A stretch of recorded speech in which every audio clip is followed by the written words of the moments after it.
Yo, what is up guys, Richos here, and today I'll be going over all of my in-game settings for Rocket League, which I do think these are the most optimal and most used settings by pros, most of them, so let's get into it.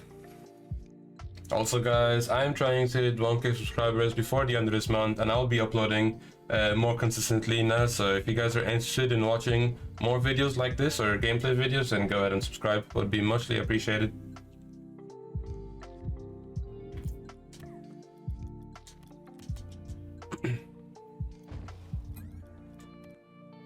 So, onto the camera settings. I would definitely say these are the most standard camera settings by far, and these would be, I guess, the most used camera settings by most pros and high-level players. I'd say that 110 FOV is by far the most optimal. People do try to use 108, but it feels kind of off. You can definitely get used to it, but yeah, I myself prefer 110 FOV.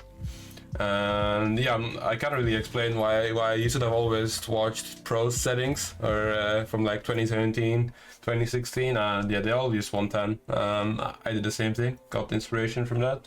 270 distance is, yeah, I mean, I used to use 260 distance, but I changed my settings. I think it was like maybe 1 year ago or 2 years ago. I don't really change my settings that much, but I decided to go with 270, and I'd say the most optimal settings, it's all preference, but I'd say the lowest you should go is 240. 240 is already, in my opinion, a bit too close. And then I'd say maybe up to 270, 280 max. 280 is also quite far, but by far I'd say the most used by pros is somewhere around from 250 to 270. Onto the height. A lot of people used to use 90 height. I remember it was Astronaut or someone like that started using 90 height maybe like 2 years ago. It was a bit of a trend.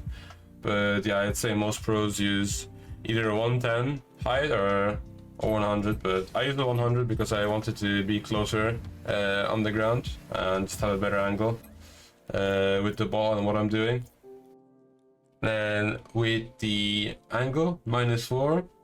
I'd say the range of most used camera settings would be somewhere around maybe -5 to -3, I'd say.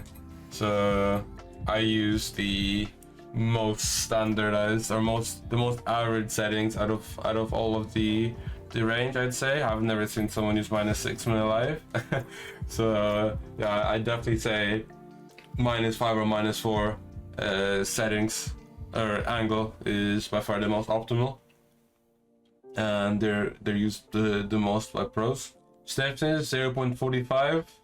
This is, I guess, in the middle, because a lot of people have like really stiff camera settings and you just feel like a bot, at least in my opinion. The car feels like it's not moving whatsoever, which, I mean, yeah, that's what stiffness is for, but I really dislike this feeling because it just makes my car feel slow, and a lot of people feel the same.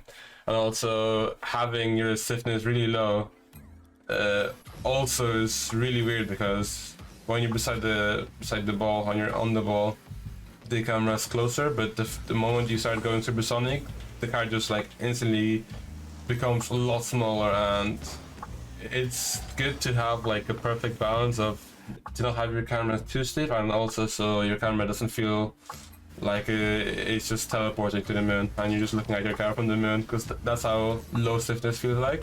But I have seen quite a few people use 0 stiffness, which is just mind-boggling in my opinion, and I'd never be able to do that. But I'd say somewhere around 0.45 to maybe like 65 is like the most used. But I have seen some pros on the extreme side use like 0.80, even more, but I use 0.45. That's what I feel most comfortable with.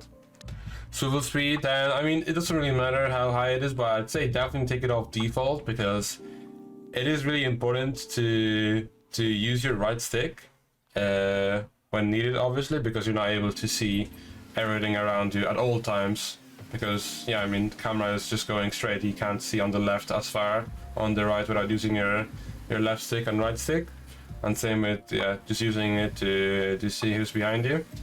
And yeah, it's really good to see who's, for example, demoing you or who's behind you, because a lot of the time that's where I'd use my my left and right stick, and it's really important to have your swivel speed really quick, so you can just swipe it really quickly and just check. I guess the same thing here as swivel speed. It is important to be able to see quickly to the ball if you're turning on ball cam, see where it is, or when you're turning it off to have as much time, for example, on the ball, and for the camera to switch as fast as possible, which is really important sometimes, and those milliseconds could actually help. And then at the end, invert swivel. I've never really touched this, so I guess it's always been on. And yeah, no explanation here why I use it. I've never touched invert swivel in my life. So onto the bindings. I've been using these bindings for a very long time. To summarize it in a few words, I use everything default except for I changed my boost from circle to R1, and then my power slide and air roll from square to L1, and I've also added air roll right on square. The reasoning behind all of these changes is that I felt like having all of these buttons, like your boost and your jump, your ball cam, and all of your air roll, power slide, etc. buttons on the buttons on the controller instead of on the triggers or on the bumpers is a lot worse for your fingers, and it's just generally easier to control.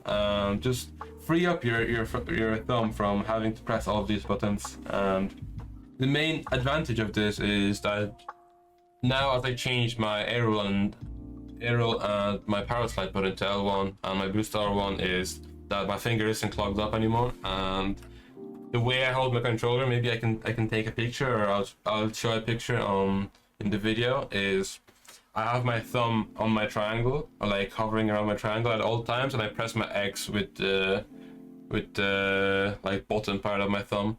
I feel like that's a lot better, or easier for me at least. It's all preference. And then the other change that I've done is I've added air roll right, and I think I added it like a year or two ago as well. And yeah, I've seen a lot of like flashy mechanical players use air roll left and right, just directional air rolls instead of normal air roll. And the biggest change I've seen so far, at least from all the years I've been using directional air roll, that with directional air roll it's so much easier to air dribble, for example, or just continue air dribble instead of having to use like your normal air roll and having to just swing around your left stick. You just press one button and it does like all the movement for you, and it's just a lot easier and less complicated. And except for that, I don't think there's anything else here. Scoreboard on circle, because I don't have anything else on circle. And yeah, so let's get into the interface. Yo guys, so I nearly forgot about the second most important part of the settings video, which is the sensitivity, but I'll show it right now. And so let's start off with the steering and aerial sensitivity. I use 1.70 steering and aerial. I feel like it's important to have both of them at the same, so the car just doesn't feel completely different in there, and then when you go back down it feels completely different once again. And also, when I was using default and I changed to higher sensitivity, like I think I changed to like 1.20, like the game felt so much better, and just overall it just felt better for me because it was faster, at least in my head. And yeah, then I just kept going up and up and up, and now I'm finished at 1.17. I don't think I'll be changing these settings anytime soon. So let's get on to the controller dead zone. I use 0.07, and well, I used to use 0.05, but my controller started drifting, so I went back up. But I'd say like most pros use between 0.05, maybe a little bit even less, and maybe like 0.1, which is like the max. And I feel like it depends on your controller as well. As with PS4 controllers, you can use 0.05 and have no controller drift, and with Xbox you can have controller drift even up to like 0.09, and that's the experience that I had, at least with an Xbox controller, where I wasn't able to use anything below 0.1, and yeah, so I just have it in between right now. I have 0.07, but I do sometimes change, and yeah, I'd say the range that most pros use is 0. Maybe yeah 0.05 up to like 0.1, depending on the controller. Dodge Dead Zone, I have it on 0.75 as well. I used to have it on 0. I think it was like 0.50 or something, but I kept backflipping, so I just put it up higher. It depends how much you backflip, or yeah, I mean, it depends how far you want to push your controller to flip. And yeah, I had a lot of misplays with it in RLCS and just in general in scrims, so I put it up quite a bit, and I'd say a lot of pros. It depends, I think, for a lot of pros. There's like a really big range of what pros use, but I think what pros use usually is like maybe like at max or minimum 0.45 or 40 up to, yeah, I've seen people even use 1 that's a Dodge Dead Zone, but that's a little bit too much to me. Feels a bit bossy. Onto controller vibrations. I don't think any pro in the world uses controller vibration. I instantly have it disabled. It's awful and it just doesn't help you whatsoever. Then ball camera mode toggle. I don't think anyone uses hold. That used to be, I think you used to have to hold it in SARP in the old version of Rocket League, Supersonic Acrobatic Rocket Powered Battle Cars. And yeah, I don't think anyone uses it anymore. And then yeah, all of these settings are useless here. Okay, so into the interface, let's make it quick and short. I haven't changed anything except for nameplate scale. I've used it I put it up to 150, as at least in RLCS and high level games, depending on the person, it varies what they'll do in certain situations. So it's a lot better to actually see the name from far away, so you can prepare yourself, and you have a lot more time, as the nameplates will pop up or will keep being visible even in further distances than compared to when you have 100% nameplate scale. So that's my decision for having 150. For some people it might be too much, but hey, it's preference as well, and I feel like it's a bit of a advantage to have more than 100 at least in the nameplate scale.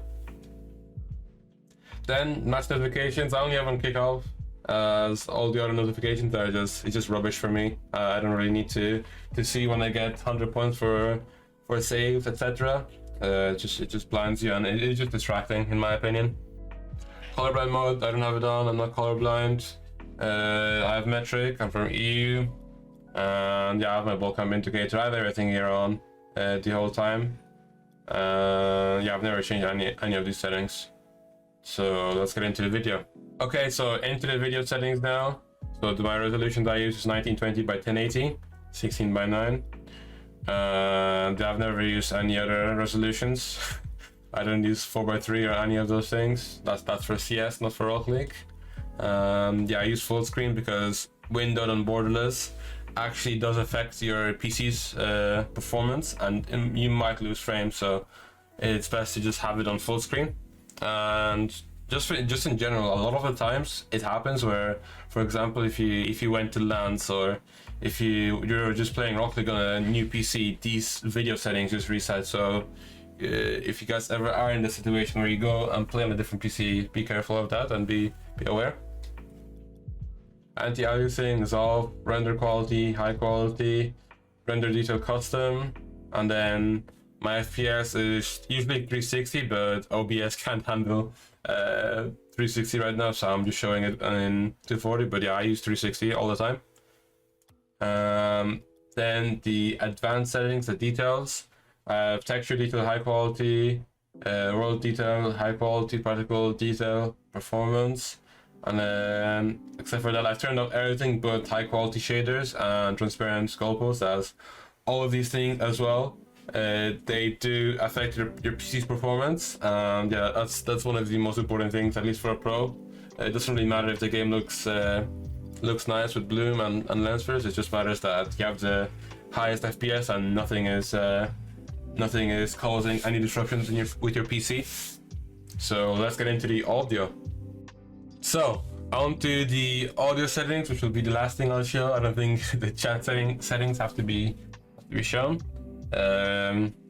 Obviously, everyone has different percentage of volume on their headset, but I think I have like 50% on my headset as well, and I have 55 on the master, and 27% on gameplay. But I usually have it around 50 as well, somewhere around 55.